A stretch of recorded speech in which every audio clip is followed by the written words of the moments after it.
चलिए। हेलो दोस्तों, job secure zone हमारे यूट्यूब चैनल पर आप सभी का स्वागत है। हम आज साइंस का एक छोटा सा टॉपिक गुरुत्वाकर्षण के बारे में आप सभी को बताएंगे। हम चाहेंगे कि आप लोग इस वीडियो के अंत तक बने रहें। जितने भी हमारे दोस्त हैं आप लोग भी अपना कॉपी निकाल लीजिएगा। चलिए, सबसे पहले देखते हैं गुरुत्वाकर्षण। गुरुत्वाकर्षण कहते किसे हैं और इसका खोज किसने किया था। तो सबसे पहले गुरुत्वाकर्षण का खोज किसने किया था? तो इसके खोज किसने किया था? न्यूटन ने। किसने किया था? न्यूटन ने। गुरुत्वाकर्षण का खोज किसने किया था? न्यूटन ने। न्यूटन साहब ने क्या हुआ कि एक बार बैठे हुए थे बगीचा में। जब बैठे बैठे थे तो देखे कि एक सेब क्या हुआ, ऊपर से नीचे गिरा। तो सोचने लगे कि ये सेब आखिरकार ये नीचे ही क्यों गिरा, ऊपर क्यों नहीं गया। तो वहीं से किसका खोज हो गया? गुरुत्वाकर्षण का खोज हो गया। और ये जो गुरुत्वाकर्षण बल है ना, ये बहुत ही छोटा बल है और बहुत ही कमजोर बल है। मतलब पृथ्वी पर जितना भी बल है ना, तो सबसे छोटा बल उसमें कौन है? गुरुत्वाकर्षण बल है। इसका खोज किसने किया था? न्यूटन ने। किसने किया था? न्यूटन ने। ये दो वस्तुओं के बीच में हमेशा लगता है। ठीक है, कितने वस्तुओं के बीच में लगता है? हमेशा दो वस्तुओं के बीच में लगता है। ठीक है, तो इन्होंने क्या किया कि इन्होंने एक फार्मूला दिया कि अगर कोई दो वस्तु है, एक का द्रव्यमान है m1 और दूसरे का द्रव्यमान है m2, दोनों के बीच की दूरी अगर r है, ठीक है, तो इन्होंने कहा कि इन दोनों के बीच में क्या संबंध हो सकते हैं, इसके बारे में न्यूटन ने बताया। दो तीन चीज़ हम लोग क्लियर किए कि गुरुत्वाकर्षण का खोज किसने किया था? न्यूटन ने। और उन्होंने कहा कि यह एक आकर्षण बल है, हमेशा क्या करता है? खींचता है। ये दूर नहीं भगाएगा, हमेशा क्या करेगा? एक दूसरे को खींचेगा। इसका खोज किसने किया? न्यूटन ने। ठीक है, इन्होंने कहा यह हमेशा दो वस्तुओं के द्रव्यमान के बीच में काम करता है। अगर दो वस्तु है, एक m1 हो एक m2 हो और दोनों के बीच की दूरी r हो, तो गुरुत्वाकर्षण के बारे में उन्होंने क्या कहा कि F जो होगा, F यानी गुरुत्वाकर्षण बल, ये दोनों वस्तुओं के द्रव्यमान के समानुपाती, दोनों वस्तुओं के द्रव्यमान के समानुपाती। ठीक है, इसके बीच की जो दूरी है ये इसके वर्ग के व्युत्क्रमानुपाती। समानुपाती को कहीं कहीं अनुक्रमानुपाती भी लिखता है और इसको व्युत्क्रमानुपाती लिखता है। हम इसको मान लेते हैं समीकरण 1, इसको मान लेते हैं समीकरण 2। ठीक है, अब जब दोनों समीकरण को जब हम हल करेंगे तो निकल कर आता है m1 m2 by r square. Clear? ठीक है, अब क्या हुआ कि अब जब भी किसी नियतांक को हटाया जाता है, जब भी किसी को हटाया जाएगा तो वहाँ एक नियतांक आता है। ठीक है, तो यहाँ एक नियतांक की ज़रूरत थी, तो इनके पास नियतांक तो था नहीं, तो ये क्या किए गए? हेनरी कैवेंडिश के पास। उन्होंने कहा कि हेनरी कैवेंडिश से जाके कि आप जो जी का मान खोजे हैं, बड़े वाला जी का जो आप मान खोजे हैं, वो हमको दे दीजिए, हमें एक नियतांक की ज़रूरत है। तो जी बराबर बन गया m1 m2 by r square. ये जी का मान किसने दिया? Henry Cavendish. किसने दिया? हेनरी कैवेंडिश ने दिया था। ठीक है, इस जी का मान किसने दिया? Henry Cavendish. और इसका कभी कभी क्या करता है? वैल्यू भी पूछ लेता है कि कितना होता है। इसका वैल्यू होता है 6.67 गुणे 10⁻11 न्यूटन मीटर स्क्वायर पर केजी स्क्वायर। ठीक है, अब ये वैल्यू कहाँ से आया, ये भी पूछने वाली बात है। तो इसको देखेंगे कि ये कहाँ से आया। तो F बराबर हम लोगों ने पढ़ा कि G m1 m2 by r square. ठीक है, अब r को हम यहाँ भेजेंगे इसके पास, तो क्या बन जाएगा? F गुणे r स्क्वायर बराबर G m1 m2। ठीक है, अब m1 m2 को नीचे लाएंगे तो बन जाएगा G बराबर F गुणे r स्क्वायर बटा m1 m2। ठीक है, अब F जो है बल है, तो बल का सही मात्रा क्या होता है? न्यूटन। बल का क्या होता है? न्यूटन।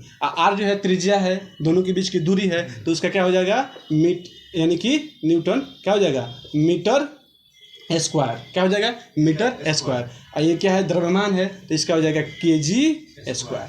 तो वही यहाँ से निकल के आया न्यूटन मीटर स्क्वायर पर केजी स्क्वायर। आप सभी को इतना समझ में आ गया? इतना तक क्लियर है? आगे देखते हैं। अब हम लोग देखेंगे कि गुरुत्वीय बल क्या होता है। कौन सा बल?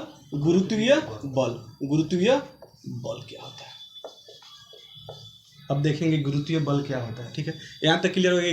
गुरुत्वाकर्षण एक आकर्षण बल है, पृथ्वी का सबसे कमजोर बल है। यह हमेशा दो वस्तु के द्रव्यमान के बीच काम करता है और दोनों के बीच की दूरी क्या होनी चाहिए? r होनी चाहिए। इसका खोज किसने किया था? न्यूटन ने खोज किया था। तो F बराबर G m1 m2 by r square आ गया। तो G का मान किसने दिया? Henry Cavendish. इसका वैल्यू कितना होता है? 6.67 गुणे 10⁻11 न्यूटन मीटर स्क्वायर पर केजी स्क्वायर। ये वैल्यू कहाँ से आया आप लोग देख लिए। अब देखेंगे गुरुत्वीय बल।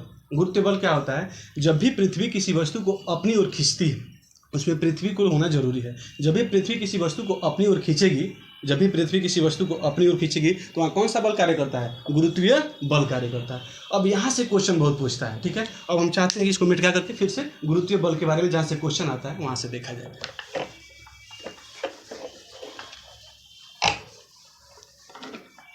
ठीक है। अब गुरुत्वीय बल क्या होगा, जैसे कि पृथ्वी है, ठीक है। क्वेश्चन कैसे आएगा देख लेते हैं। ये पृथ्वी हो गया, ठीक है, पृथ्वी हो गया। तो पृथ्वी की सतह पर जो गुरुत्वीय बल का मान होता है वो होता है कितना, 9.8 मीटर पर सेकेंड स्क्वायर, ठीक है। ये गुरुत्वीय बल क्या होता है, जब भी पृथ्वी किसी वस्तु को अपनी ओर खींचती है तो उसे गुरुत्वीय बल कहते हैं। इसको हम लोग किससे डिनोट करते हैं, जी से। किससे, जी से। तो इसका भी फॉर्मूला होता है जी बराबर GM/r²। ये एम क्या है, ये पृथ्वी का क्या है, द्रव्यमान है। पृथ्वी का क्या है, द्रव्यमान है, ठीक है। आई आर क्या है, पृथ्वी की त्रिज्या है। किसकी त्रिज्या है, पृथ्वी की त्रिज्या है। किसकी त्रिज्या है, पृथ्वी की त्रिज्या है, ठीक है। अब यहाँ से हम लोग देखेंगे कि जो पृथ्वी के सतह पर जी का मान होता है वो होता है 9.8 मीटर पर सेकेंड स्क्वायर, और इसके ध्रुव पर होता है 10 मीटर पर सेकेंड स्क्वायर। अब यहाँ से क्वेश्चन कैसे आता है इसको आप ध्यान से देखेंगे। पहला क्वेश्चन यही पूछेगा, पहला क्वेश्चन कि अगर आप पृथ्वी के, इसको बोलते हैं हम लोग क्या बोलते हैं, पृथ्वी का, इसको बोलते हैं विषुवत रेखा। क्या बोलते हैं, विषुवत रेखा। इसी को बोलते हैं भूमध्य रेखा। क्या बोलते हैं, विषुवत रेखा या भूमध्य रेखा या 0 डिग्री अक्षांश, ठीक है। विषुवत रेखा, इसको क्या बोलेंगे, विषुवत रेखा, या बोलेंगे भूमध्य रेखा, या बोलेंगे 0 डिग्री अक्षांश। तो जब भी हम पृथ्वी पर विषुवत रेखा से, यहाँ इसको बोलते हैं ध्रुव। क्या बोलते हैं, ध्रुव। जब भी हम विषुवत रेखा से ध्रुव की ओर जाएंगे तो देख रहे हैं यहाँ था 9.8, यहाँ हो जा रहा है 10, तो क्या होगा, बढ़ेगा कि घटेगा, आप लोग बताइए, बढ़ेगा। तो जब भी हम विषुवत रेखा से ध्रुव की ओर जाएंगे तो जी का मान क्या होगा, बढ़ेगा, ठीक है। तो कभी कभी अब नया पे क्या पूछता है कि जब भी हम विषुवत रेखा से उत्तरी ध्रुव की ओर जाएंगे तो क्या होगा। तो जब उत्तरी ध्रुव पूछे चाहे दक्षिणी ध्रुव, यहाँ भी उतना ही होता है 10 मीटर पर सेकेंड स्क्वायर।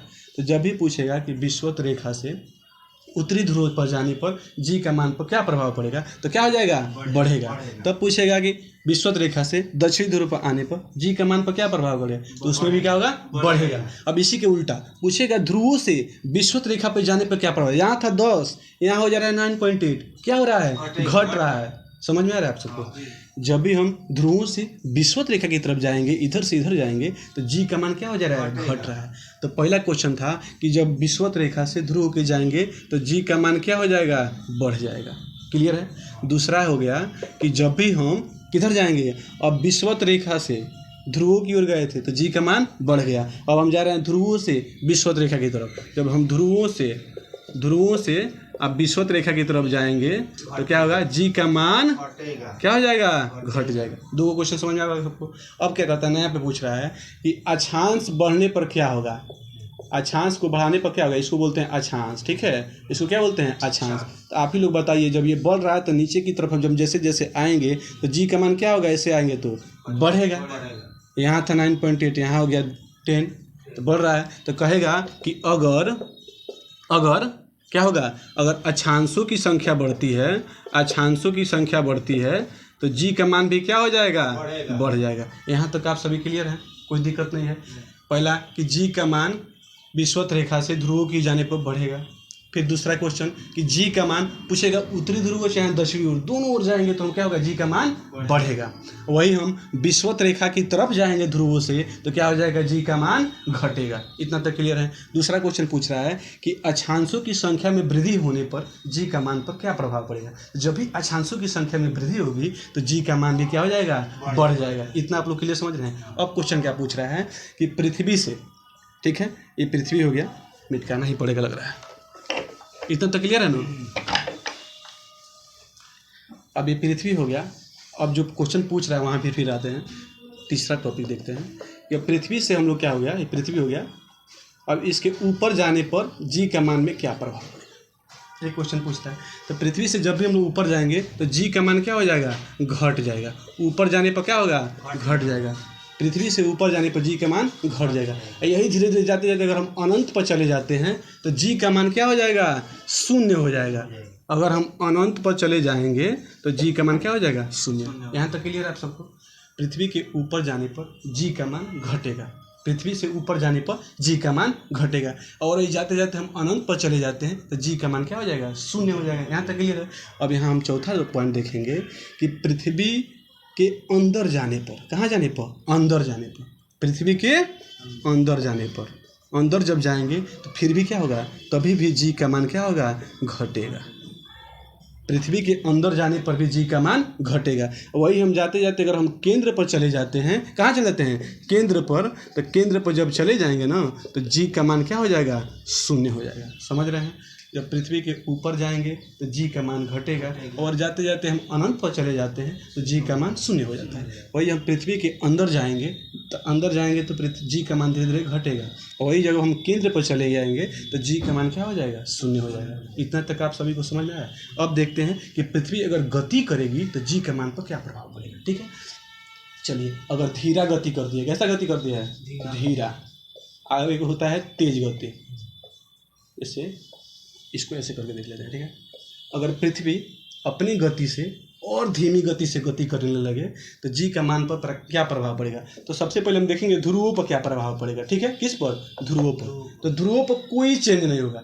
पृथ्वी तेज नाचे या धीरा नाचे, ध्रुवों पर जी का मान में कोई प्रभाव नहीं पड़ेगा। तो इस पर नो चेंज लिख देंगे। क्या हो जाएगा? No change. और वही यहाँ भी ध्रुवों का मान पर कोई प्रभाव नहीं पड़ेगा, यानी कि नो चेंज। इतना समझ में आया सबको? पृथ्वी तेज नाचे या धीरा नाचे, ये जो ध्रुव है यहाँ पर जी का मान में कोई प्रभाव नहीं पड़ेगा। वही अगर हम कहते हैं कि धीरा अगर नाचेगी तो जी के मान में ध्रुव पर तो कोई प्रभाव नहीं पड़ा, लेकिन विषुवत रेखा पर जी का मान क्या हो जाएगा? बढ़ जाएगा। किस पर? विषुवत रेखा पर। इतना समझ में आ रहा है सबको आपको? जी के मान ध्रुवों पर कोई चेंज नहीं होगा, धीरा नाचे या तेज नाचे, लेकिन वही विषुवत रेखा पर जी का मान क्या हो जाएगा? बढ़ जाएगा। कब? जब पृथ्वी धीरा नाचेगी। समझ में आ गया?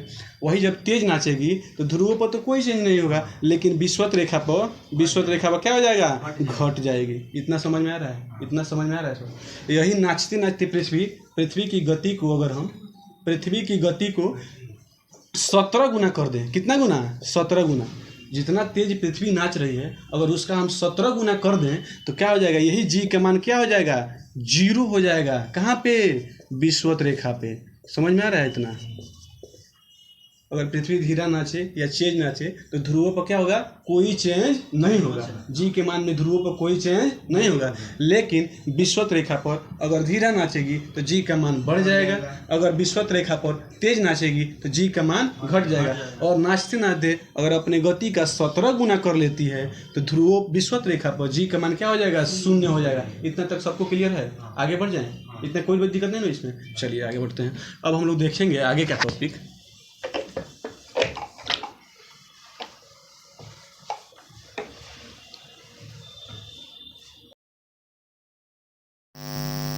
अब यहाँ तक आपको सबको क्लियर है? अब क्या होगा? अगर पृथ्वी गति करना ही बंद कर दे, तब क्या होगा? तब ध्रुवों पर, कहाँ पर? ध्रुवों पर और विषुवत रेखा पर, कहाँ पर? ध्रुवों पर और विषुवत रेखा पर जी का मान जो हो जाएगा ना वो क्या हो जाएगा? सेम हो जाएगा। इतना क्लियर होगा? अगर पृथ्वी गति करना ही बंद कर दे तो ध्रुवों पर जी का मान और विषुवत रेखा पर जी का मान दोनों जगह क्या हो जाएगा? सेम हो जाएगा। अब हम लोग देखते हैं कि छोटा जी और बड़ा जी में क्या अंतर है। ठीक है, यानी कि गुरुत्वाकर्षण और गुरुत्वीय बल में क्या अंतर है। ठीक, उसके बारे में देखेंगे। अब एक होता है बड़ा जी और एक होता है छोटा जी। इसके बारे में, दोनों के बारे में हम लोग अंतर देखेंगे। तो ये क्या होता है? इसको बोलते हैं हम लोग गुरुत्वाकर्षण नियतांक। क्या बोलते हैं? गुरुत्वाकर्षण नियतांक। ठीक है, और इसको बोलते हैं गुरुत्वीय त्वरण। क्या बोलते हैं? गुरुत्वीय त्वरण। इसका जो मान होता है हम लोग देखें कि सब जगह सेम होता है। कितना होता है? सब जगह, पृथ्वी पर कहीं भी जाइए, चाहे ब्रह्मांड में कहीं जाइए, न्यूटन का जो नियम है हर जगह क्या होगा? लगता है। जी का मान होता है हर जगह सेम रहेगा। कितना रहेगा? तो 6.67 × 10⁻11 न्यूटन मीटर स्क्वायर पर kg²। ठीक है, ये इस जी का मान क्या होता है? न्यूटन, इसका मान होता है मीटर पर सेकेंड स्क्वायर। समझ गए? इतना मीटर पर सेकेंड स्क्वायर। चलिए, इसको बोलते हैं गुरुत्वाकर्षण नियतांक, इसको बोलते हैं गुरुत्वीय त्वरण। इसका मान पृथ्वी पर कहीं भी जाइएगा, चाहे ब्रह्मांड में कहीं भी जाइएगा, हर जगह सेम रहेगा। 6.67 × 10⁻11 न्यूटन मीटर स्क्वायर पर kg²। इसका मान क्या होता है? मीटर पर सेकेंड स्क्वायर। ठीक है, चलिए इतना आप लोग समझ गए ना पूरा बात? ये क्या होता है? अब इन दोनों जी में समझ गए आप लोग। अब हम लोग पढ़ेंगे भार क्या होता है। ठीक है, भार और द्रव्यमान में क्या अंतर है। ठीक है, इसको देखते हैं कि भार किसे कहते हैं। सबसे पहले भार किसे कहते हैं। ठीक है, जब भार हम लोग पढ़ लेंगे तो भार में और जी का मान पुट करके उसके बाद से हम लोग देखेंगे कि जी का मान को भार पर क्या प्रभाव पड़ेगा। ठीक है, तो भार कैसे कहते हैं? जब भी पृथ्वी किसी वस्तु को अपनी ओर खींचती है ना तो उसी को क्या कहते हैं? भार कहते हैं। जब भी पृथ्वी किसी वस्तु को अपनी ओर जिस बल से खींचती है, जिस बल से पृथ्वी किसी वस्तु को अपनी ओर खींचती है उसको क्या कहते हैं? भार कहते हैं। पृथ्वी किसी वस्तु को जिस बल से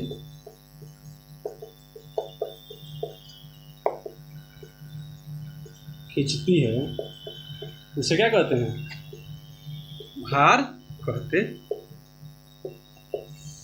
ठीक है, और ये जो जी का मान होता है ना, ये हमेशा क्या होता है? ये चेंज होता रहता है। क्या होता है? चेंज होता रहता है। आप लोग देख लिए थे जब विषुवत रेखा पर कुछ हो रहा था, ध्रुवों पे जाने पर कुछ अलग हो जा रहा था। उसी प्रकार से अगर हम चंद्रमा के ऊपर जाते हैं तो जो जी का मान होता है ना, पृथ्वी पर जी के मान का क्या होता है? G/6 हो जाता है। समझ रहे हैं? इतना कोई दिक्कत नहीं है यहाँ पर, समझ गए? लेकिन ये क्या होता है? सब जगह चेंज हो, सब जगह एक ही रहता है।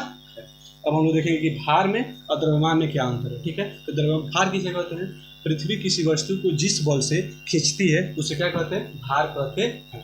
इसका SI मात्रक क्या होता है? इसका SI मात्रक होता है न्यूटन। इसका फॉर्मूला क्या होता है? W बराबर mg।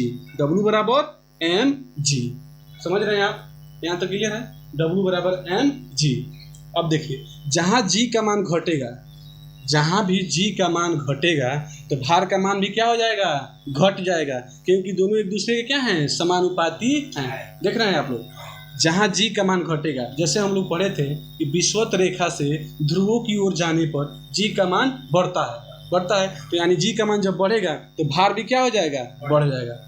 अब यहाँ से उसको रिलेट कर लीजिएगा, नहीं कर पाइएगा तो देख लेते हैं। देखिए, जैसे हम लोग पढ़े थे, ये पृथ्वी है, ये विषुवत रेखा है, यहाँ हम लोग 9.8 पढ़े थे, यहाँ पढ़े थे 10 मीटर पर सेकेंड स्क्वायर। जब हम लोग विषुवत रेखा से ध्रुव की ओर जा रहे थे तो क्या हो रहा था? जी का मान क्या हो रहा था? बढ़ रहा था। देख रहे हैं, यहाँ 9.8 है, यहाँ 10 हो जा रहा है, यानी बढ़ जा रहा है। जब जी का मान बढ़ेगा तो जब भार में रखेंगे W बराबर mg, जब ये g का मान बढ़ेगा तो भार का भी मान क्या हो जाएगा? बढ़ जाएगा, यानी वस्तु भारी दिखाई पड़ेगी या वस्तु भारी प्रतीत होगी। यहाँ तक क्लियर है? और जब हम लोग यहाँ विषुवत रेखा से, ध्रुवों से विषुवत रेखा की ओर आ रहे हैं तो यहाँ 10 था, यहाँ 9.8 हो जा रहा है, यानी कम हो रहा है। तो जब कम होगा तो W का मान भी क्या हो जाएगा? कम हो जाएगा। क्लियर है इतना? कहाँ पे? यहाँ वस्तु। चलिए ठीक है, वस्तु ठीक है। तो यहाँ अगर W का मान यहाँ हम क्या हो रहा है? जब ध्रुवों से विषुवत रेखा की ओर आ रहे हैं तो W का मान घट रहा है, तो G का मान घट रहा है। तो जब G का मान घटेगा तो W का मान भी क्या हो जाएगा? घट जाएगा। ऐसे जितना हम लोग कंडीशन पढ़े थे कि पृथ्वी से ऊपर जाने पर G का मान घटेगा, तो जब G का मान घटेगा तो भार का मान भी घट जाएगा। अगर जाते जाते हम लोग अनंत पर जाएंगे तो क्या हो जा रहा था? शून्य हो जा रहा था, तो यानी कि भार भी क्या हो जाएगा? शून्य हो जाएगा। जब हम पृथ्वी के अंदर जा रहे थे तो G का मान घट रहा था, तो भार का मान भी क्या हो जाएगा? घट जाएगा। और जब हम लोग केंद्र पर आ रहे थे तो G का मान शून्य हो जा रहा था, तो वहाँ भार भी क्या हो जाएगा? शून्य हो जाएगा। यहाँ तक सबको क्लियर है ना? तो भार आप लोग समझ गए? भार का SI मात्रक न्यूटन होता है। इसको भी पूछता है W बराबर mg कैसे होता है? जब G का मान बढ़ेगा तो भार का मान भी बढ़ेगा। इतना तक क्लियर है आप लोग? अब हम आगे देखते हैं आप लोग को कि कक्षीय वेग और प्लायन वेग क्या होता है। ठीक है, कक्षीय वेग और प्लायन वेग क्या होता है, यहाँ तक आप लोग सब लोग क्लियर है ना? चलिए अब देखेंगे कि कक्षीय वेग क्या होता है और प्लायन वेग क्या होता है।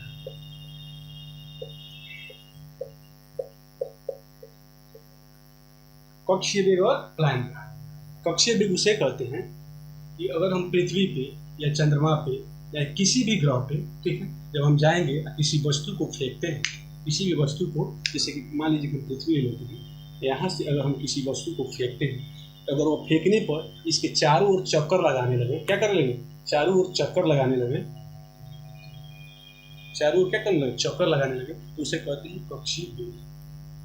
जब किसी वस्तु को पृथ्वी से, चंद्रमा से या किसी ग्रह से फेंकने पर वो पृथ्वी के चारों ओर चक्कर लगाने लगे या ग्रहों के चारों ओर चक्कर लगाने लगे, तो उसे क्या कहेंगे? कक्षीय वेग। इतना समझ गया?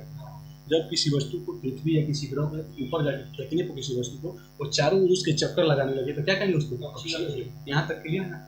इसमें क्या होगा? जब किसी पृथ्वी हो या किसी भी वस्तु से, उपग्रह हो या चाहे सूर्य हो, किसी वस्तु को फेंकने पर वह क्या करे? दोबारा पृथ्वी पर या चंद्रमा पर आए ही नहीं, यानी इसके कक्षा को छोड़ करके दूसरी कक्षा में चला गया। किसी वस्तु को पृथ्वी पर से या चंद्रमा से या सूर्य से जब फेंका जाए तो क्या हो, उसके कक्षा में आए ही नहीं, उसके कक्षा को छोड़ करके दूसरी कक्षा में निकल जाए, उसको क्या कहते हैं, पलायन वेग। पलायन वेग, इतना समझ गए। तो इसका और इसका दोनों का कॉम्बिनेशन कभी कभी पूछ देता है। तो इसका पलायन वेग पूछता है कि पृथ्वी का पलायन वेग कितना होता है। यानी कि अगर पृथ्वी पर आप खड़े हैं, पृथ्वी पर आप खड़े हैं, किसी वस्तु को अगर आप 11.2 किलोमीटर पर सेकेंड अगर इतना स्पीड से आप किसी वस्तु को पृथ्वी से फेंकेंगे तो वह वस्तु दोबारा पृथ्वी पर नहीं आएगी, यानी वो पृथ्वी की कक्षा को छोड़ करके दूसरी कक्षा में चली जाएगी। वही अगर पूछ देगा चंद्रमा का कितना होता है, कितना चंद्रमा का कितना होता है, चंद्रमा का होता है 2.35, यहाँ इसको कहीं कहीं देता है 2.4 किलोमीटर पर सेकेंड। क्लियर है, इतना किलोमीटर पर सेकेंड। यानी आप चंद्रमा पे हैं और किसी वस्तु को 2.4 किलोमीटर पर सेकेंड से किसी वस्तु को फेंकेंगे तो दोबारा वो क्या होगा, चंद्रमा के कक्ष में नहीं आएगा। और वही सूर्य का कितना होता है, तो अभी कभी कभी पूछ लेता है। तो सूर्य का होता है 42 किलोमीटर पर सेकेंड। अगर आप चंद्रमा पे हैं, सूर्य पे हैं और किसी वस्तु को 42 किलोमीटर पर सेकेंड के स्पीड से फेंकते हैं तो दोबारा वो सूर्य के कक्ष में नहीं आएगा। यहाँ तक क्लियर हो गया। अब इसका कभी कभी हाँ, सूर्य से फेंकेंगे तो जब सूर्य से फेंकेंगे तो आपको 42 किलोमीटर पर सेकंड से फेंकना होगा। जब पृथ्वी से फेंकेंगे तो 11.2 किलोमीटर पर सेकंड से फेंकना होगा। अगर आप चंद्रमा से फेंक रहे हैं तो 2.35 या 2.4 किलोमीटर पर सेकंड से फेंकना होगा। अब इसका कभी कभी क्या करता है, फार्मूला पूछ देता है। तो कक्षीय वेग का फार्मूला क्या होता है, इसको देखेंगे हम, ठीक है। इसको बोलते हैं जीरो, ठीक है, भी जीरो। और ऑर्बिटल बोलते हैं यानी कक्षीय वेग, इसको बोलते हैं एस्केप वेलोसिटी, ठीक है, यानी इसको बोलते हैं भी और ई, ठीक है। इसका फार्मूला क्या होता है, इसका होता है 2gr, ठीक है, 2gr। इसका होता है gr, इसका होता है √2gr, ठीक है।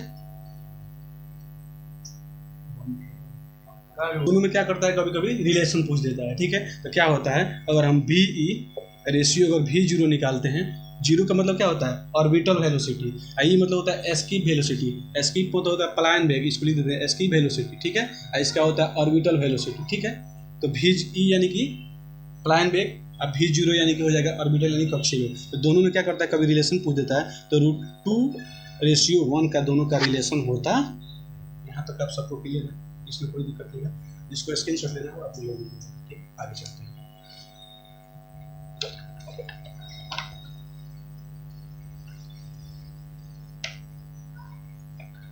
अब हम लोग देखेंगे उपग्रह के बारे में, इसके बारे में, उपग्रह के बारे में, ठीक है। तो उपग्रह क्या होता है इसके बारे में देख लेते हैं सब। पीछे जो टॉपिक पढ़ाया गया वो सब क्लियर है ना, आगे बढ़ सकते हैं। उपग्रह के बारे में, तो उपग्रह दो प्रकार के होते हैं। कितने प्रकार के, दो प्रकार के। एक होता है प्राकृतिक उपग्रह, कौन सा उपग्रह, प्राकृतिक उपग्रह। और एक होता है कृत्रिम उपग्रह, कौन सा उपग्रह, कृत्रिम उपग्रह, ठीक है। एक होता है प्राकृतिक उपग्रह, एक होता है कृत्रिम उपग्रह।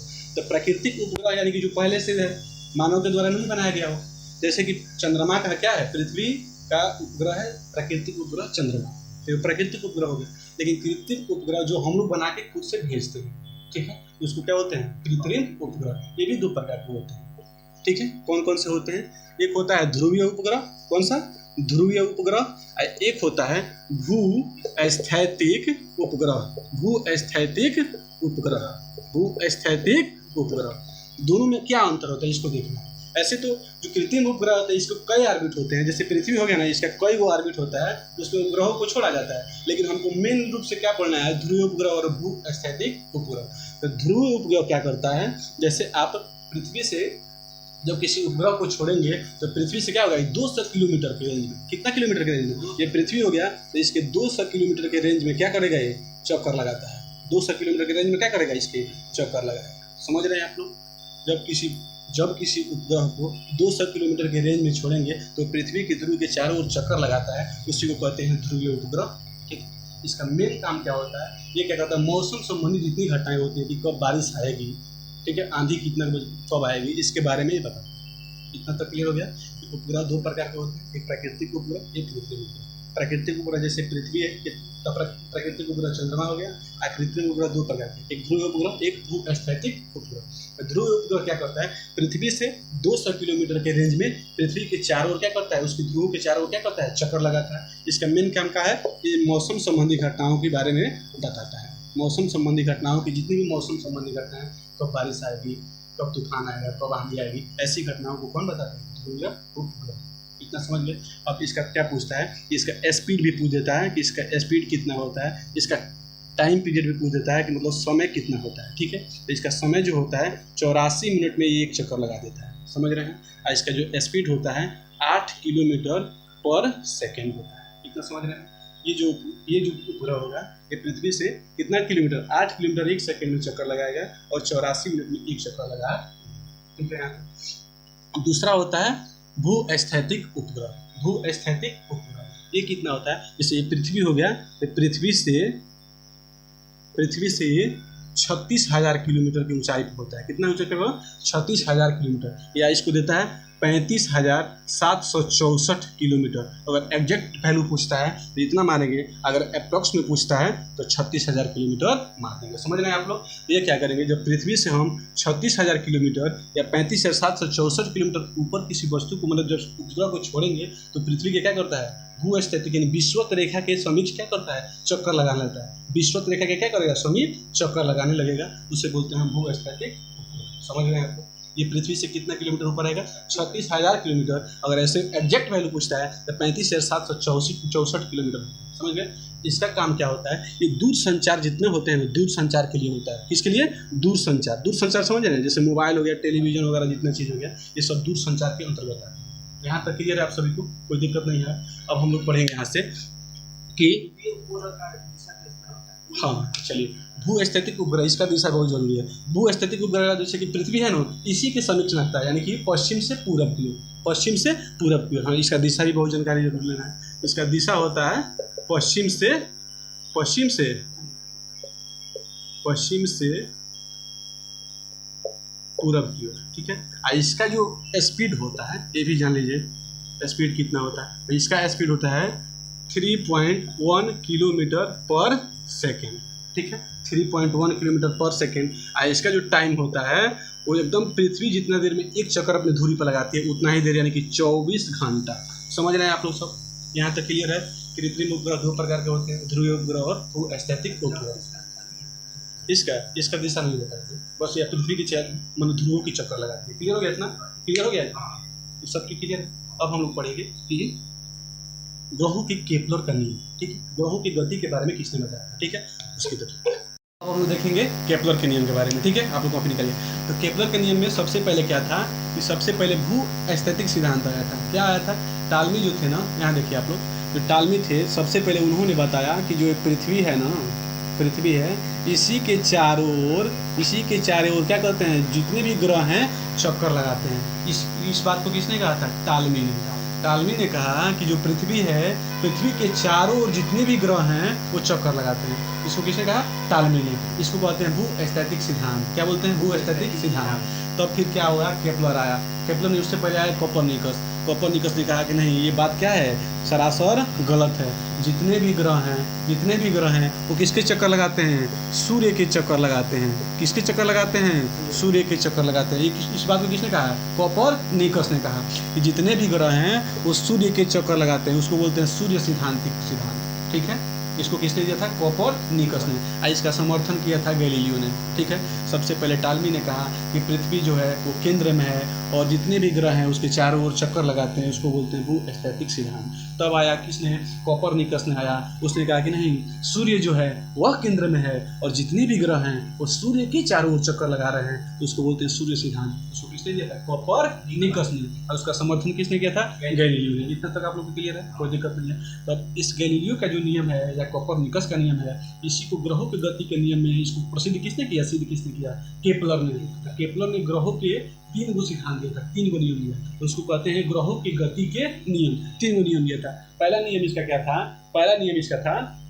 कि कक्षा का नियम। क्या नियम था, कक्षा नियम। दूसरा क्या था, दूसरा इसका नियम क्या था, क्षेत्र का नियम। दूसरा क्या था, क्षेत्र का नियम। और तीसरा इसका नियम कौन था, परिक्रमण का नियम, परिक्रमण का नियम। इसको, ये जो पृथ्वी केंद्र में है, इसके चारों ओर ग्रह चक्कर लगा रहे हैं, इसको किसने बताया था? टॉलमी ने बताया था। किसने बताया था? टॉलमी ने बताया था। ठीक है। सूर्य केंद्र में है, इसको किसने बताया था? कोपरनिकस ने बताया था। कोपरनिकस ने बताया था। और इसका समर्थन किसने किया था? गैलीलियो ने इसका समर्थन किया था। यहाँ तक आप सबको क्लियर है। अब ग्रहों की गति का नियम किसने दिया? ग्रहों के गति का नियम किसने दिया था? केपलर ने दिया था। इसको किसने दिया? केपलर ने। तो पूछता है कि ग्रहों की गति के कितने नियम केपलर ने दिया था? 3 गो। एक होता है कक्षा का नियम, एक होता है क्षेत्र का नियम, एक होता है परिक्रमण का नियम। तो कक्षा का नियम क्या कहता है? पहला नियम कक्षा का नियम क्या कहता है कि जितने भी ग्रह हैं वो सूर्य के दीर्घ वृत्ताकार कक्षा में चक्कर लगाते हैं। किस कक्षा में? दीर्घ वृत्ताकार कक्षा में। जैसे कि ये सूर्य हो गया, तो जितने भी मान लीजिए कि कोई ग्रह है यहाँ पे, ठीक है, तो किस कक्षा में चक्कर लगाएगा? दीर्घ वृत्ताकार कक्षा में चक्कर लगाएगा। यहाँ तक क्लियर है।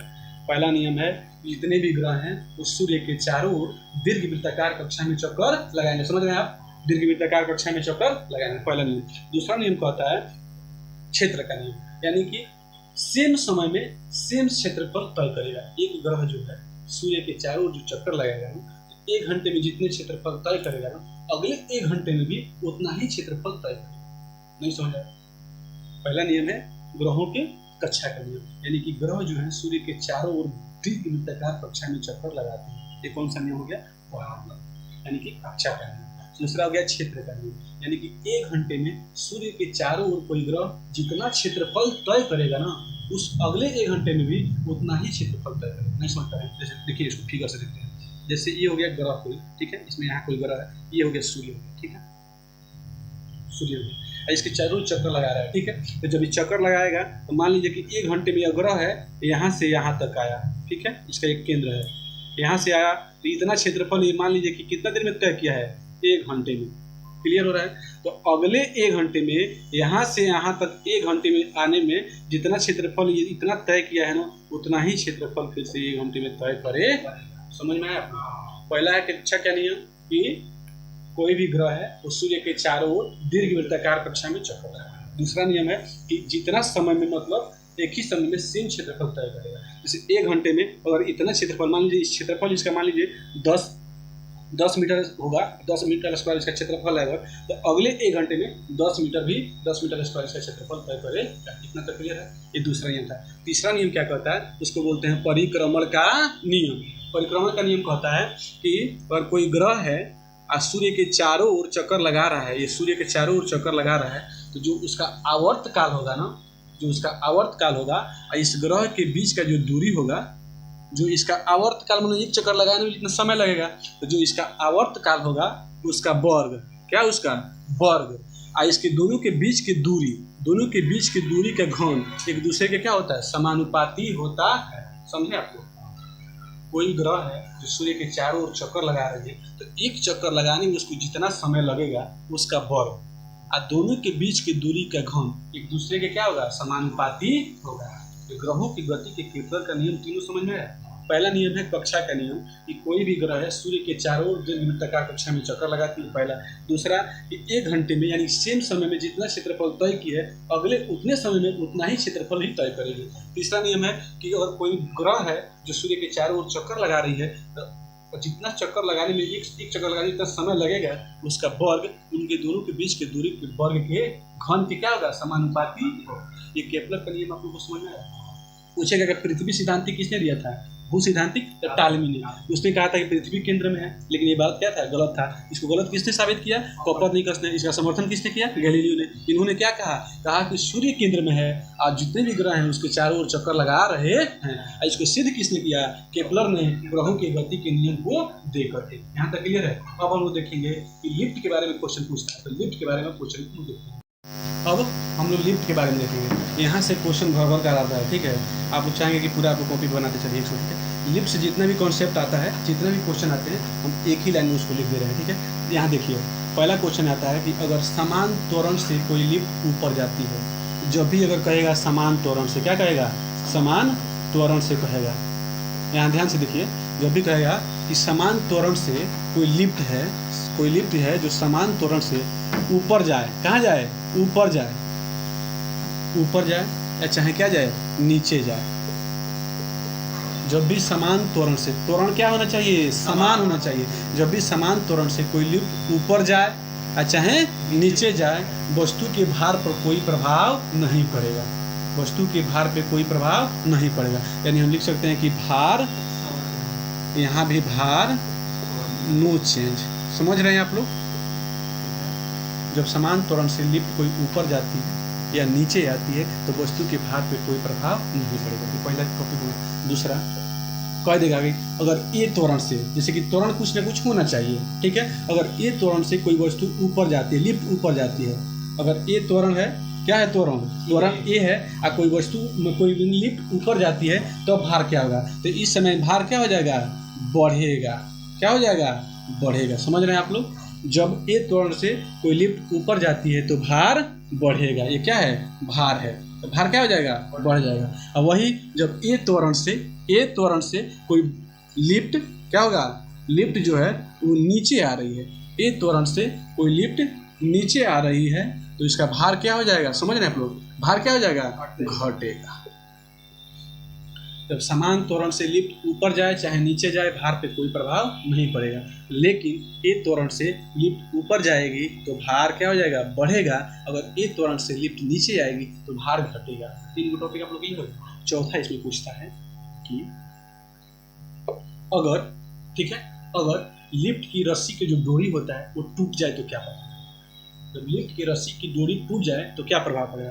जब लिफ्ट की रस्सी की डोरी टूट जाएगी यानी ए का मान जो होता है, यानी त्वरण होता है, वो गुरुत्वीय त्वरण के बराबर हो जाएगा। किसके बराबर हो जाएगा, गुरुत्वीय त्वरण के बराबर हो जाएगा। यानी वस्तु का जो भार होगा, वस्तु का जो भार हो जाएगा वो क्या हो जाएगा, शून्य हो जाएगा। यानी भारहीनता की स्थिति में आ जाएगी, यानी कुछ भार नहीं बच पाएगा। यहाँ तक देख रहे हैं? एक बार और देखिए। अगर समान त्वरण से कोई लिफ्ट ऊपर जा रही है या नीचे आ रही है तो वस्तु के भार पर कोई प्रभाव नहीं पड़ेगा। अगर ए त्वरण से कोई लिफ्ट है ऊपर जा रही है तो वस्तु का भार बढ़ेगा। अगर ए त्वरण से कोई लिफ्ट नीचे आ रही है तो वस्तु का भार घटेगा। अगर वस्तु का त्वरण जो है अगर गुरुत्वीय त्वरण के बराबर हो जाए, यानी कि जो रस्सी है लिफ्ट की वो टूट जाए तो क्या हो जाएगा, भार शून्य हो जाएगा। जब भी पूछेगा कि कभी ए का मान और जी का मान दोनों बराबर हो जाए तो भार क्या हो जाएगा, तो शून्य। या फिर पूछेगा कि अगर रस्सी टूट जाए तो भार पर क्या प्रभाव पड़ेगा, तभी भार क्या हो जाएगा, शून्य हो जाएगा। एक और कंडीशन होता है, 5वां कंडीशन, उसको भी देखा जाए। अगर ए का मान, ए समझ रहे हैं आप लोग, ए का मान यानी त्वरण, जो आपका त्वरण है वो, और जो पृथ्वी का त्वरण है, यानी जो ए का त्वरण है, मान लीजिए कि इसका मान दे देता है 11 मीटर पर सेकेंड स्क्वायर, ठीक है। ये जी का मान पता है पहले से कि 9.8 मीटर पर सेकेंड स्क्वायर होता है, यानी ये बड़ा हो जाएगा। इसमें कि इस कंडीशन में क्या होगा, जो वस्तु लिफ्ट में बैठी है या जो वस्तु लिफ्ट में रखी गई है वो क्या हो जाएगी, नीचे से उठ करके लिफ्ट की जो ऊपर छत है उसमें जाके चिपक जाएगी। इतना तक क्लियर हो गया? पहला समान त्वरण है तो लिफ्ट ऊपर जाएगी या नीचे जाएगी, भार में कोई प्रभाव नहीं पड़ेगा। अगर ए त्वरण से कोई वस्तु ऊपर जाएगी तो भार क्या हो जाएगा, बढ़ेगा। अगर ए त्वरण से कोई लिफ्ट नीचे आएगी तो भार क्या होगा, घटेगा। अगर ए और जी यानी वस्तु का त्वरण और भार पृथ्वी का त्वरण दोनों बराबर हो जाए तो क्या हो जाएगा, भार शून्य हो जाएगा, भार शून्य हो जाएगा। या फिर अगर लिफ्ट की रस्सी टूट जाए तभी भार क्या हो जाएगा, शून्य हो जाएगा। और 5वां कंडीशन है कि ए यानी उस वस्तु का त्वरण और जी यानी कि पृथ्वी का त्वरण, अगर दोनों मतलब वस्तु का त्वरण ज़्यादा हो जाए पृथ्वी के त्वरण से, तो उस समय क्या करेंगे हम लोग, जो वस्तु उसमें रखी गई है,